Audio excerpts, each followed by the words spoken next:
எனது அருமை ஜி.கே. வேதாந்த் சஸ்ட்ரோ நண்பர்களே, வணக்கம். இன்னைக்கு ஒரு புதுமையான வீடியோ நம்ம பார்க்க போகிறோம். அது என்னுடைய கருத்து இல்லை. நான் சில நாட்களுக்கு முன்னாடி நம்ம எச்.ஜி. கோபாலகிருஷ்ணன் குருஜி, எச்.ஜி. கோபாலகிருஷ்ணன் ஐயா கிட்ட பேசின்னு இருந்தேன். அவர் ஒரு அருமையான கருத்தை சொன்னார். அவர் அந்த கருத்தை சொன்னோடனே ஒரு குஷி ஆயிட்டேன். அடட, இதுதானே நம்ம ரொம்ப நாளாக தேடின்னு இருந்தோம். நிறைய பேருக்கு இதானே கேள்விக்குறியா இருக்கு. என்ன கேள்விக்குறி அப்படி வட்டது அப்படின்னா, நான் எதுக்காக பிறந்தேன்? சரி, வாழ்க்கையிலுடைய கோல் என்ன? எதை நோக்கி நான் பயணிச்சுன்னு இருக்கேன்? அதுல என்ன ஆகும்னா, இப்ப நான் ஏதோ ஒரு என்னுடைய எண்ணங்கள் எல்லாம் பணத்தை பற்றி இருக்கலாம். அப்போ இன்னொரு மனசு இடிக்கும். அடடே, என்னடா எப்ப பார்த்தாலும் பணம் போனா அலையறேடா, கடவுள் அது இது பண்ண வேண்டாமாடா அப்படின்னு இடிக்கும். சில சமயம் எதுக்கு இதெல்லாம் பண்றோம் அப்படின்னு ஒரு விரக்தி தோணும்.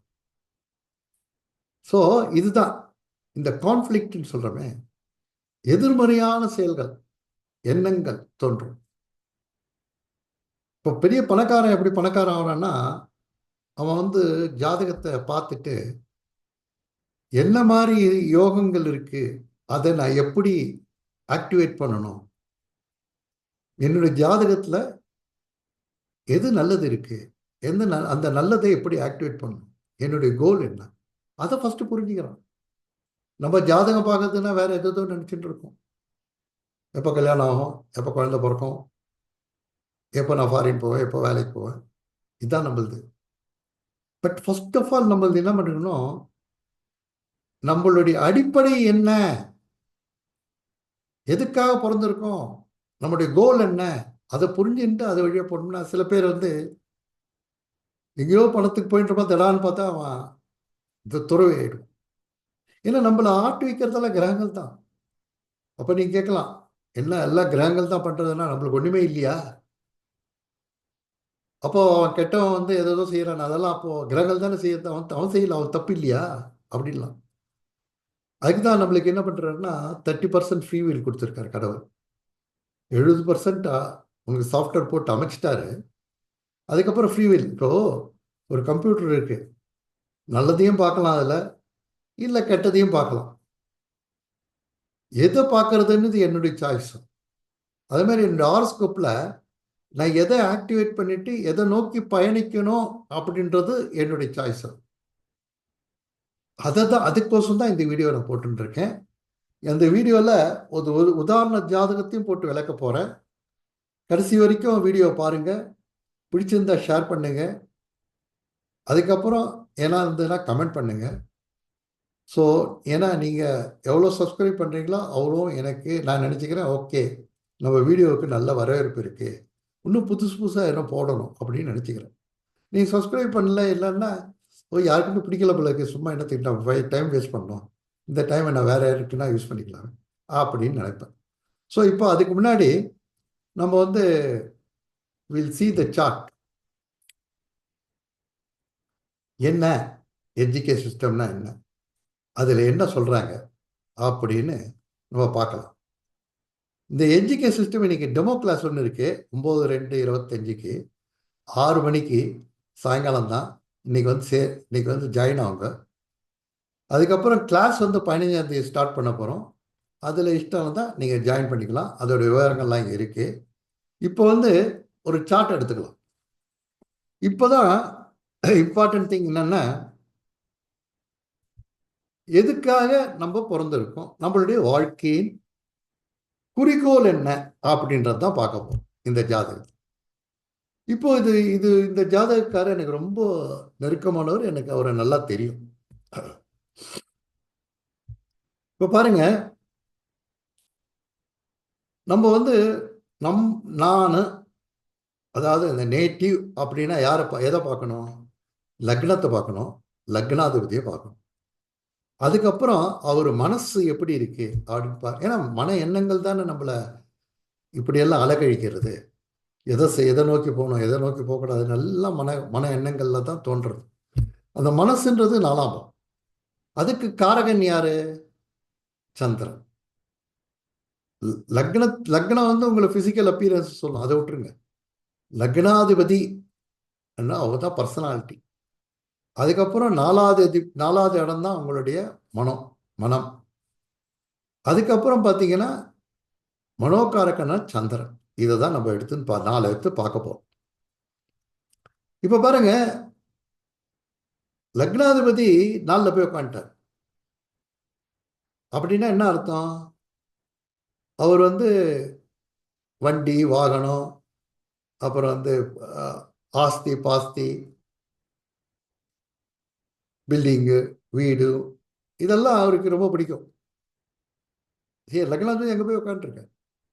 ஸோ இதெல்லாம் அவர் வாங்குவார், பிடிக்கும், செய்வார். ஓகே, அது செய்வாரா இல்லையா? உட்காந்துட்டார் அவர். சூக்ஷ்மம் என்ன, அதை போய் பார்க்க போகிறோம்.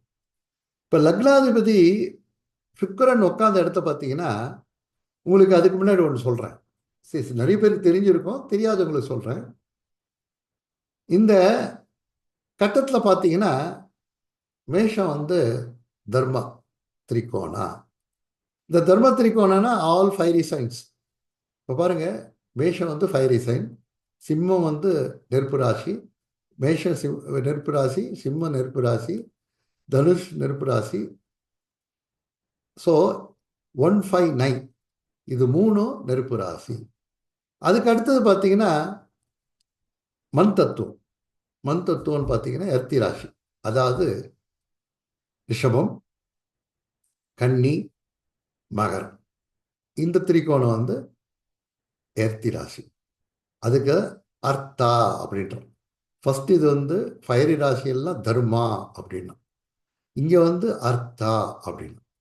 இன்னொன்று வந்து காமராசி, காமத்திரிகோணம். காமத்திரிகோணம்னா எல்லாம் ஆசைங்க நிறைய. காமம்னா அந்த இல்லை, காமம் இல்லை, காமம்னால ஆசை அப்படின்னு அர்த்தம். இந்த ஏரி ராசியெல்லாம் உங்களுக்கு வந்து காற்று ராசின்னு சொல்கிறோமே, அதெல்லாம் வந்து உங்களுக்கு ஆசைகள் கொடுக்குது. ஆசைகள் ஜாஸ்தி, ஆசைகள் கொடுக்குது. நம்ம ஆசைகள்லாம் பாருங்க, மன அலைகள் எப்படி வருது, காற்று மாதிரி தான் வருது. திடீர்னு இப்படி போகிறது, அப்படி வருது, இப்படி வருது, அப்படி. ஸோ நம்ம எதை நினைக்கிறோமோ அந்த மன அலைகள்லாம் இந்த பிரபஞ்சத்துலேயும் ஓடிண்டே இருக்கும். ஜஸ்ட் லைக் ரேடியோ ஃப்ரீக்வன்சிஸ் இதெல்லாம் இருக்குது பார்த்தீங்களா? அப்படி. இப்போ பாருங்க, காற்று ராசி வந்து மிதுனம், துலாம், அப்புறம் வந்து கும்பம். இது வந்து காற்று ராசி. அதுக்கப்புறம் மீதி இருக்கிறது வந்து நீர் ராசி. நீர் ராசி வந்து கடகம், அப்புறம் வந்து விருச்சகம், மீனம். ஸோ இந்த நெருப்பு ராசி எல்லாம் வந்து தர்ம திரிகோணா. அப்புறம் இந்த எர்த்தி ராசின்னு சொல்ற மண் தத்துவம் எல்லாம் வந்து அர்த்த திரிகோணா. இந்த காற்று ராசியெல்லாம் காம திரிகோணா. இந்த நீர் ராசியெல்லாம் வாட்டர், இது மோட்ச திரிகோணா. ஸோ இப்படி பிரிச்சிருக்காங்க நம்ம பெரியவங்க. இதுல நட்சத்திரத்தையும் அப்படி பிரிச்சிருக்காங்க. நட்சத்திரம் அதுக்கு தான் 4 பாதம் கொடுத்தாங்க. 4 பாதம் வந்து தர்ம, அர்த்த, காம, மோக்ஷம், இந்த 4. ஸோ இப்போ வந்து லக்னாதிபதி போய் எங்க போய் உட்காந்துருக்காரு? மகரத்தில் போய் உட்காந்துரு. மகரம் வந்து எர்த்தி ராசி, மண் ராசி, மண் தத்துவ ராசி. மண் தத்துவம்னா என்ன ஆயிடுத்து? அர்த்த ராசி, அர்த்தா. அர்த்தானா என்ன? அந்த அந்த இடம் வந்து உங்களுக்கு பணத்தை பற்றியும், மண் அதாவது பூமி, மனை, வாகனம், இதை பற்றி தான் அது சொல்லும். அதில் லக்னாதிபதி உட்காந்துருக்கார். முன்னாடியே சொன்னோம், லக்னாதிபதி 4ல் போய் உட்காந்துருக்கா. அவருக்கு லேண்டட் ப்ராப்பர்ட்டி, காரு, இதெல்லாம் கம்ஃபர்ட்டு, மன சாந்தி, இதெல்லாம் தேவை அப்படின்னு சொன்னோம். இது வந்து அந்த ராசியும் அதுக்கு ஒத்து வருது. அவர் உட்கார்ந்த ராசியும் ஒத்து வருது. அது மீன் என்ன அர்த்தம்னா, அவர் பர்சனாலிட்டி 4வது இடத்துல போய் உட்காந்து வண்டி வாகனம், அப்புறம் வந்து ஆஸ்தி பாஸ்தி எல்லாம் சொல்லிட்டோம். அவர் உட்கார்ந்த இடமும் அர்த்த ராசி, அதாவது இந்த மெட்டீரியலிஸ்டிக் திங் சொல்கிறாங்களே, பணத்தை பற்றி, இல்லைன்னா வீடு, வாகனங்கள், இதை பற்றி தான் இருக்கிற இடத்துக்கு போயிருக்கிறது லக்னாதி. அப்போ அவருடைய மனம் எங்கே இருக்கும்னா, அவருடைய இது எங்கே இருக்கும்னா, பர்சனாலிட்டி எங்கே இருக்கும்னா அதை நோக்கி தான் இருக்கும். எதை நோக்கி? அர்த்தான்றதை நோக்கி தான் இருக்கும். அர்த்தான பணம், வாகனம், வண்டி வாகனங்கள், அப்புறம் ஒரு அந்தஸ்து, அப்புறம் வந்து வீடு வாசல், ப்ராப்பர்ட்டிஸ், இதில் தான் அவருக்கு மனசாந்தி அடையும். இதுதான் அவருடைய வாழ்க்கையுடைய கோலே. ஓகே, சரி. அவர் என்ன நட்சத்திரத்தில் உட்காந்துருக்காரு? அவர் வந்து சுக்கிரன் வந்து உத்திராட நட்சத்திரத்தில் உட்காந்துருக்காரு. என்ன பாதத்தில் உட்காந்துருக்காரு? 4வது பாதத்தில் உட்காந்துருக்காரு.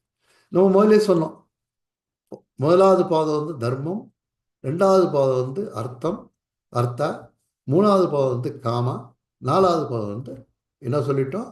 மோக்ஷா. இவருக்கு என்னன்னா, இந்த பர்சனாலிட்டி எப்படி இருக்கும்னா, நான் பார்த்துருக்கேன் நிறைய தடவை அவர்கிட்ட பேசும்போது. இந்த ப்ராப்பர்ட்டி பற்றியெல்லாம் பேசுவார். அதுக்கப்புறம் திடீர்னு ஒரு மாதிரி, என்ன இதெல்லாம் இருந்து என்ன பிரயோஜனம், நம்ம என்ன கட்டின்னு தூக்கின்னு போயிட்டு போகிறோமா அப்படின்னு ஃபிலாசபி பேசுவார். ஏன்னா மோக்ஷா மீன்ஸ் எவனுக்கு போகிறது.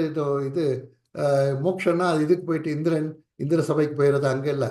மோக்ஷன்னா டிட்டாச்மெண்ட், செப்பரேஷன், அதுலேருந்து விடுபடுதல் அப்படின்னு அர்த்தம். ஸோ இவருக்கு வந்து அதில் இருக்கும், விடுபடுதலும் இருக்கும். அதாவது எல்லாம் பண்ணுவார், பண்ணிட்டு அதை ஒரு பெருமையாக காட்டிக்க மாட்டார். என்கிட்ட எவ்வளோ பெரிய வீடு இருக்கு, நான் எவ்வளோ பெரிய வீட்டில் இருக்கேன் தெரியுமா, நீ எல்லாம் இந்த வீட்டில் இருக்க அப்படின்லாம் பண்ண மாட்டார். ஏன்னா அங்கே மோட்ச திரிகோணத்தில் அது அந்த சுக்கிரன் வந்து அர்த்த இதில் திரிகோணத்தில் இருந்தாலும், ராசி பிரகாரமும் 4வது வீட்டில் இருந்தாலும், அது நட்சத்திர பிரகாரம். நட்சத்திரம் வந்து ஆத்மா உள்ளுக்குள்ள என்ன மாதிரி வேலை பண்றது. அது வந்து உத்திராடம் 4வது பாதத்தில் இருக்கனால மோட்ச திரிகோணத்தில் இருக்கு. அந்த நட்சத்திரம் வந்து அந்த சுக்கிரன் வந்து அர்த்த ராசியில இருந்து மோட்ச திரிகோண நட்சத்திரத்துல இருக்கு. அதனால இவருக்கு எவ்வளவு பெரிய ஆஸ்திகள் வந்தாலும் சரி, எவ்வளவு பெரிய ஆடம்பரமான வாழ்க்கை வாழ்ந்தாலும் சரி, அது வெளியும் ரொம்ப ஆடம்பரமா காட்டிக்க மாட்டார், அதை வெளியே ரொம்ப பறைசாற்றி கொள்ள மாட்டார். என்ன அர்த்தம்? சரி, இது ஒரு பர்சனாலிட்டி. வெளிய பர்சனாலிட்டி எப்படி இருக்குன்னு பார்த்துட்டோம். 4வது அதிபதி எப்படி இருக்கான்னு பார்க்கணும்ல. அவர் ஒரு முக்கியமானவர் இல்லையா? 4வது அதிபதி தானே மனசு. அது எப்படி இருக்குன்னு பார்க்கணும். 4வது அதிபதி யாருங்க? சனி. அவரு சித்திரையில் இருக்கார். சித்திரை 1ஆம் பாதத்து இருக்கு. 1ஆம் பாதம்னா என்ன சொல்லிட்டோம்? தர்ம திரிகோணா. இங்க பாருங்க, ஒரு என்ன மாதிரி பாருங்க, என்ன விளையாடுறது பாருங்க அஸ்ட்ராலஜி. சனி வந்து எங்க உட்காந்துருக்காங்க? 4வது அதிபதி எங்க உட்காந்துருக்கா? அவர் மனசு எங்க உட்காந்துருக்கு? அர்த்த திரிகோணா.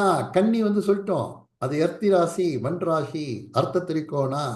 ஸோ அவர் மண்ணு மேல மோகம் உண்டு, மண்ணு மேல மனசு உண்டு, வண்டி வாகனங்கள் மேல மனசு உண்டு, ஆஸ்தி சேர்க்கறது மேல மனசு உண்டு அப்படி சொல்லியாச்சு முதலியே. அங்க போய் லக்னாதிபதி அங்கே உட்காந்துட்டார். 4வது அதிபதியான மனசுக்கு உரியவனான சனியும் அங்க வந்து உட்காந்துட்டார். அவர் ஆனா சித்திரை 1ஆம் பாதத்தில் உட்காண்டதுனால எல்லாம் சம்பாதிப்போம்ப்பா, ஆனா தர்மத்து பிரகாரம் சம்பாதிப்போம், அநியாயமா சம்பாதிக்க மாட்டேன், அதிக பேராசைப்பட மாட்டேன் அப்படின்னு அது காட்டுறது. சரி, மனோகாரக்கா என்ன காட்டுறாரு பார்க்கலாமா? மனோகாரக்கா வந்து சந்திரன். சந்திரன் வந்து பாருங்க, அங்க பாருங்க என்ன மாதிரி அதிசயம் பாருங்க. லக்னாதிபதியும் அர்த்த திரிகோணத்தில் உட்காந்துருக்காரு. அது 4வது இடமா போய் உட்காந்துருக்காரு. 4வது அதிபதியும் எங்க போய் உட்காந்துருக்கார்? அர்த்த திரிகோணத்தில் உட்காந்துருக்கார். மனோகாரக்கன சந்திரனும் கர்மக்காரக்கனும் அவனே என்ன கர்மா பண்ண வந்தான்னா அங்கதான் அர்த்த திரிகோணத்துல தான் உட்காந்துருக்கார். அர்த்த திரிகோணம் காலபுருஷனுக்கு 2வது வீடு, எர்த்தி ராசி, மண் ராசி, அதுல தான் போய் உட்காந்துருக்கார். அதுவும் வீனஸுடைய வீடு, சுக்கிரனுடைய வீடு, அதில் போய் உட்காந்துருக்கார். என்ன மாதிரி உட்காந்துருக்காரு? ஸோ அப்போ என்ன புரியுறது நம்மளுக்கு? இந்த ஆள் பிறந்ததே பணம் பண்ணுறதுக்கோசமும், வீடு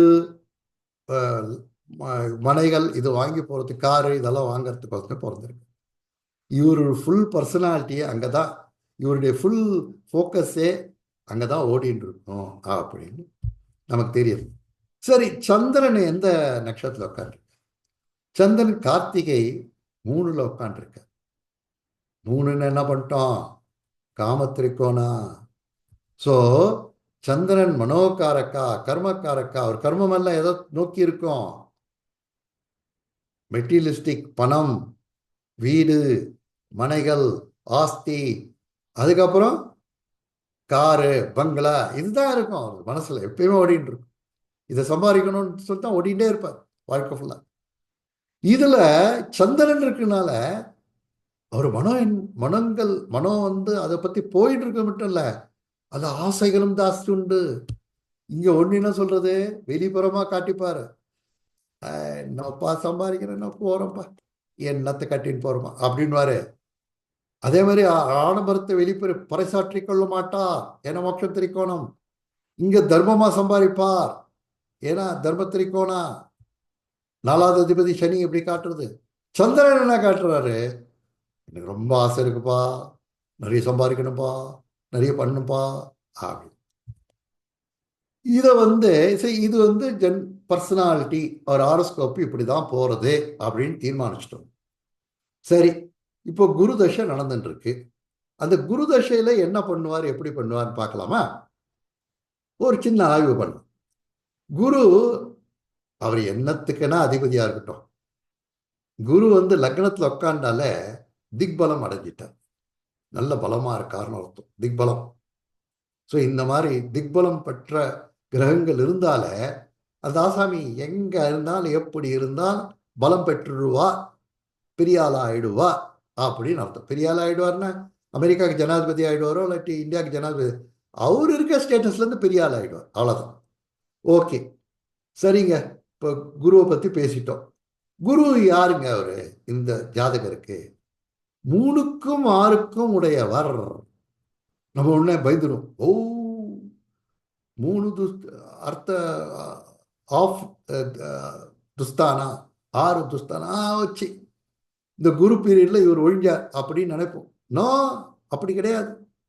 அதுதான் நம்ம தப்பு பண்றோம். இப்போ நான் very very important thing, very very முக்கியமானதை பத்தி உங்ககிட்ட பதிவு பண்ண போறேன். என்ன பதிவு பண்ண போறேன்? நம்ம ஜாதகம் எப்படி இருக்கோ அப்படி நம்ம போயிட்டோம்னா எது எங்க பாக்கியம் இருக்கு, எங்க யோகம் இருக்கு, எது பிரகாரம் போனா நம்மளுக்கு யோகம் கிடைக்கும் அப்படின்னு போனோம்னா, அதை ஆக்டிவேட் பண்ணோம்னா நம்ம எங்க எப்படி இருந்தாலும் விழுந்தாலும் வாழ்ந்துடலாம். அடி விழுச்சுன்னா அடி விழும், அடி விழுந்தாலும் சமாளிச்சுன்னு வெளியே வந்துடலாம். அது எங்க இருக்கு ஆக்டிவேட் பண்ணணும்னு ஆக்டிவேட் பண்ண தெரிஞ்சுக்கணும், அவ்வளவுதான். இதாங்க ரகசியம். இப்ப குரு பாருங்க 3க்கும் 6க்கும் உடையவர். இந்த குரு தசையில இவருக்கு இப்படி வரும் அப்படி வரும்னு எல்லாம் இவங்க அஸ்ட்ராலஜிஸ்ட் யாரா கேட்டா சொல்லிடுவாங்க. ஆனா இல்ல சூக்ஷ்மம் என்னன்னா பாருங்க, இந்த குரு 6க்குடையவரால் இருக்கனால இவருக்கு என்ன பண்ணணும்? வேலை, வேலையில ஏதோ ஒரு மாற்றத்தை தரணும். குரு 6க்கு அதிபதினால 6ன்றனால வேலை, ஒரு கை கீழ் கட்டி பணிபுரியும் வேலை, அடிமை தொழில். குருன்றனால 6க்குடையவன்றனால வழக்கு, இந்த கோர்ட் கேஸு, அப்புறம் அவப்பேர்கள், காம்படிஷன், இதெல்லாம். குரு 6க்குடையவன்றனால ரோகாதிபதி, ரோகம், அதெல்லாம் பத்தி வரும். ஸோ இதெல்லாம் வருமோ? அவர் பாருங்க 6வது வீட்டுக்கு அவர் 8க்கு உட்காந்துட்டார், 6லேருந்து 8க்கு உட்காந்துட்டார். ஸோ இவர் பதவிக்கும் ப்ராப்ளம் வரலாம். இவருக்கு 6-8 கனெக்ஷன் வரதுனால இவருக்கு கிரானிக் டிசீஸ் வரலாம். 6-8 வரதுனால இவருக்கு கோர்ட் கேசஸ் வரலாம். இவருக்கு ஒரு வேலையில ஒரு அவப்பேர் வரலாம், ஒரு டிமோஷன், டிப்ரமோஷன் வரலாம். இதுதான் நம்மளுடைய கணிப்பா இருக்கும். தேர்டுன்றனால சேஞ்ச் வரலாம் அப்படின்னு. ஆனா இவருக்கு நான் என்ன சொன்னேன்னா, எப்பா குருதசை ஸ்டார்ட் ஆயிடுத்து, நீ சாஃப்ட்வேர் டீல் பண்ணிட்டு இருக்க, ஃபைனான்ஸ்க்கு வந்துடு அப்படின்னு. ஃபைனான்ஸ்க்கு வந்துட்டார், அவர் கம்பெனிலேயே ஃபைனான்ஸ் பக்கம் வந்துட்டார். ஸோ அது ஒன்றாச்சு. 2வது சொன்னேன், அப்பா குரு வந்துட்டாரு, 6க்கு அதிபதி, 6க்கு 8 வராரு, அதனால நீ என்ன பண்ண, லா படி, கோர்ட்டுக்கு போ, லா படிச்சுட்டு கோர்ட்டில் போய் உட்காந்துன்று அப்படின்னு. அடிக்கடி கோர்ட்டுக்கு போ அப்படின்னு. ஸோ இவர் என்ன பண்ணாரு, அடிக்கடி லா படித்தார், கோர்ட் யாரோ ஜதையில் போய் சேர்ந்துட்டு, ஏன்னா குரு வந்து ஏழை பார்க்கறது, யாரோ ஒருத்தர் ஜதையில் பார்ட்னர்ஷிப் சேர்ந்துட்டு அடிக்கடி கோர்ட்டுக்கு போனார், கோர்ட்டில் போய் உட்காந்தார், கோர்ட்டு கேசஸ் எடுத்து நடத்தினார்.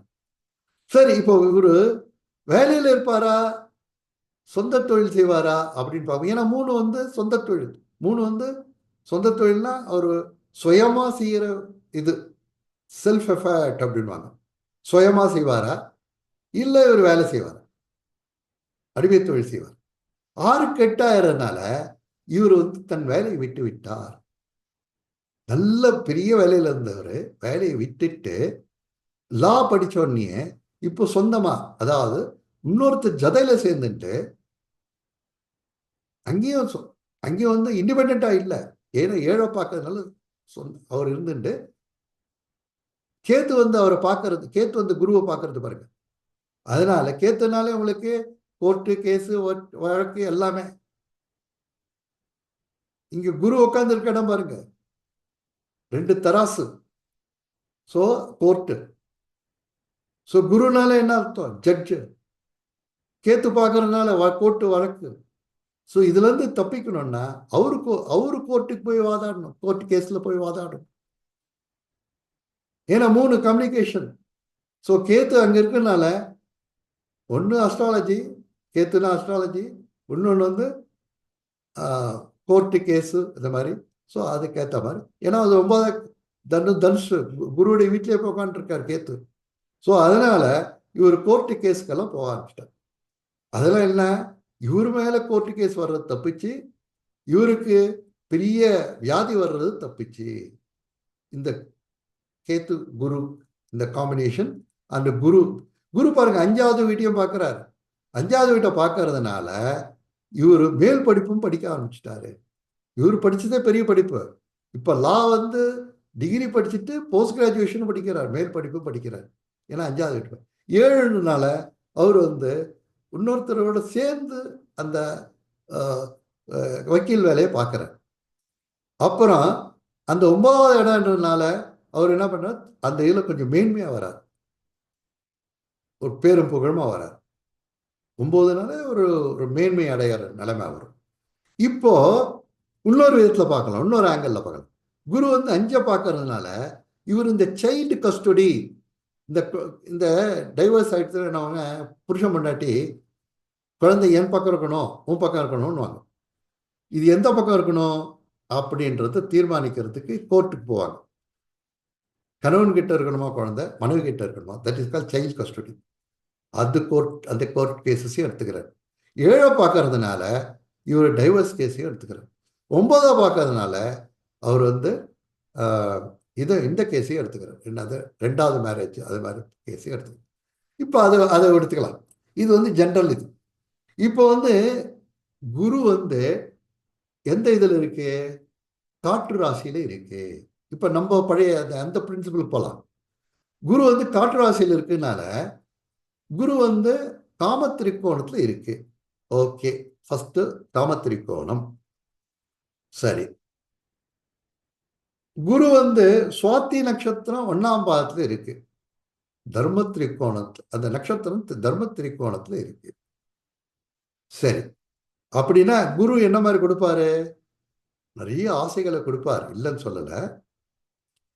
அதே சமயத்துல குரு பாருங்க, இங்க இருந்து அந்த தர்ம திரிகோணத்தை, அந்த நட்சத்திரம் வந்து தர்ம திரிகோணத்துல இருக்கு. ஸோ ஆசைகளை கொடுத்தாலும் தர்மத்துக்குட்பட்டு தான் அந்த ஆசைகள் நடைபெறும், அதர்மமா போக மாட்டா. அதாவது இப்போ கோர்ட்ல கேசஸ் நடந்துட்டு இருக்கு. இப்போ சில வக்கீல்கள் என்ன பண்ணுவாங்க, இந்த பக்கமும் துட்டு வாங்கிப்போம், அந்த பக்கம் துட்டு வாங்கிட்டு 2 பேரும் ஏமாத்துறோம். சில வக்கீல்கள் துட்டு வாங்கிட்டு கோர்ட்டு கேஸுக்கே போக மாட்டாங்க. ஏன்னா எதிராளிகிட்ட துட்டு வாங்கிட்டு இருப்பாங்க. நீ இன்னைக்கு வராத கோர்ட்டுக்கு, நாங்கள் வந்து அவனை அடிச்சுடுறோம் அப்படின்வாங்க. அதுக்கு அவன் கோர்ட்டுக்கு போக மாட்டான். கேட்டால் எனக்கு வேறு வேலை வந்துட்டு. அது மாதிரி அதர்மமாக போக மாட்டான். அவனுக்கு எண்ணங்கள் ஜோரா இருக்கு, நான் பெரிய ஆளாகணும்னு இருக்கான், ஆனால் அதர்மமாக போக மாட்டான் அப்படி. ஸோ இது மாதிரி எவ்வளோ என்ன சொல்கிறான்னா, இப்போ பாருங்க, ஒரு குரு இவன் அவர் வந்து 3க்கும் 6க்கும் உடையவராக இருந்து கூட, அவர் லக்னத்தில் இருந்து கூட, அவரோட தசை வந்தோடனே நம்ம அவருக்கு தகுந்த மாதிரி போயிட்டதுனால, அட நம்ம வழிக்கு வந்துட்டான் என் பையன், அதனால இவனுக்கு எதுவும் நம்ம ப்ராப்ளம் பண்ண வேண்டாம் அப்படி. ஏன்னா கேதுவும் பார்க்கறது, கேதுவும் வந்து நான் பார்க்குறேன் அப்படின்றது, உன் வேலையில் ப்ராப்ளம் பண்ணுவேன், உன் வேலையில் ஏதோ வழக்கு தண்டெல்லாம் கொண்டு வருவேன், உனக்கு இதுக்கு இப்படி இதெல்லாம் கொண்டாடுவேன், 3 உன்னுடைய மாமனார் வழியாக ஏதோ ப்ராப்ளம்லாம் பண்ணுவேன் அப்படின்ற இடத்துல இருக்கும்போது, இல்லை உன்னுடைய நெருங்கிய நண்பர்கள் மூலியமா பண்ணுவேன், இல்லை உன்னுடைய 3 நெய்பர்ஸ் நெய்பர் மூலியமா பண்ணுவேன் அப்படின்னு பண்ணும்போது, இதெல்லாம் எதுவும் இல்லாமல் அவர் பண்ணிட்டு காரணம் என்னன்னா, திஸ் இஸ் த திங். அவரு அந்த குரு என்ன சொல்றாரோ, அந்த தசா என்ன சொல்றதோ அதுக்கு தகுந்த தொழில் எடுத்துட்டாரு. அவர் 6க்கு 8ஆ இருக்கனால அவர் வேலையை விட்டுட்டாரு. 3வது அதிபதியா இருக்கனால அவர் வந்து குரு கேத்து வேற பார்க்கறதுனால அதுக்கு தகுந்த தொழிலை எடுத்துட்டாரு. அவர் வந்து ஜுடிஷியரி எடுத்துட்டதுனால அவருக்கு ப்ராப்ளம் எதுவும் வரல. இதை சொல்லி இந்த வீடியோ முடிக்கிறேன். இது உங்களுக்கு பிடிச்சிருந்ததுன்னா, இப்போ பாருங்க, இதில் என்னுடைய பங்கு இன்னும் இல்லை. இது வந்து நம்ம குருஜி சூலூர் ஜி.கே. சார் சொன்ன விஷயத்த நான் உங்ககிட்ட பகிர்ந்துட்டு இருக்கேன். எனக்கு புரிந்த அளவுக்கு. உங்களுக்கு இன்னும் ஜாஸ்தி இது மேலே புரிதல் ஏற்பட்டதுன்னா அதை கமெண்ட் காலம் போடுங்களா. ஏன்னா எல்லாருமே இன்னும் படிச்சுட்டு தான் இருக்கோம். அஸ்ட்ராலஜி வந்து பெரிய கடல் அது. அதில் படிச்சுட்டே இருக்கோம். இன்னும் எவ்வளோ படிக்க முடியுமோ அவ்வளோ படிக்கலாம். எவ்வளோ தண்ணி அள்ளி குடிக்க முடியுமோ குடிக்கலாம். அதனால் இதில் உங்களுக்கு ஏன்னா பிடிச்சிருந்ததுன்னா கமெண்ட் போடுங்க. வேற என்ன உங்களுக்கு தெரிஞ்சதுன்னா அதையும் கமெண்ட்டில் போடுங்க. மீதி பேரும் நானும் தெரிஞ்சுக்கிறேன், மீதி பேரும் தெரிஞ்சுக்கலாம்.